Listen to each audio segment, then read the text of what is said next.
కరీంనగర్ నగరంలోని ఆదర్శ్ నగర్లో గ్యాస్ సిలిండర్లు పేలిన ఘటనలో నిరాశ్రయులుగా మారిన బాధితులకు మేము సైతం యువసేన ఫౌండేషన్ అండగా నిలిచింది. దాదాపు 25 కుటుంబాలకు ఆసరాగా మేము సైతం యువసేన ఫౌండేషన్ ఆధ్వర్యంలో నిత్యావసరాలతో పాటు ఇంటి సామాగ్రి, బట్టలు అందించారు. రెక్కాడితే గాని డొక్కాడని నిరుపేదలకు తాము ఎల్లవేళలా అందుబాటులో ఉంటామని ఫౌండేషన్ సభ్యులు తెలిపారు. ఇక ఎవరికి ఏ సమస్య ఉన్నా తమని సంప్రదిస్తే తమ వంతుగా సహాయం అందిస్తామని ఫౌండేషన్ సభ్యులు చక్రం స్వప్న శ్రీనివాస్ తెలిపారు.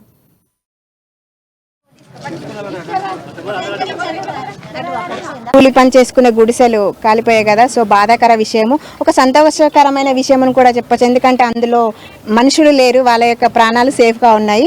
జాతరకు వెళ్ళి రావడం వల్ల అక్కడ దీపం ద్వారా అగ్ని ప్రమాదం జరిగింది. సో వాళ్ళకి నాకు చూడగానే చాలా బాధ అనిపించింది. మొన్న 2 days బ్యాక్ వచ్చి వాళ్ళకి వారి యొక్క ఎలా అయిందని తెలుసుకొని వారికి అవసరాలు ఏంటి అని అడగడం జరిగింది.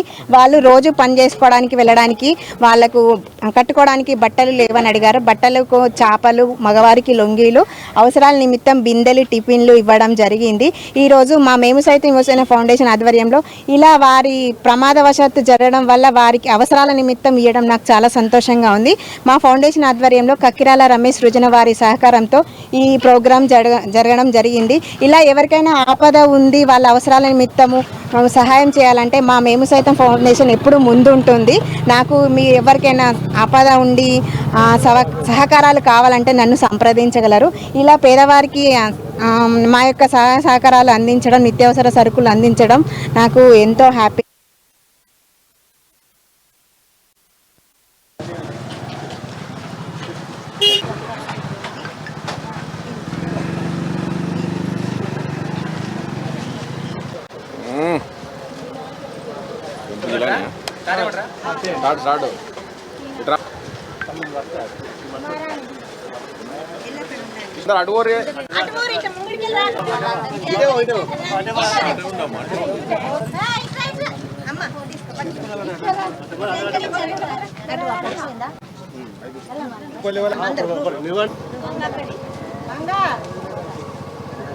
Okay sir.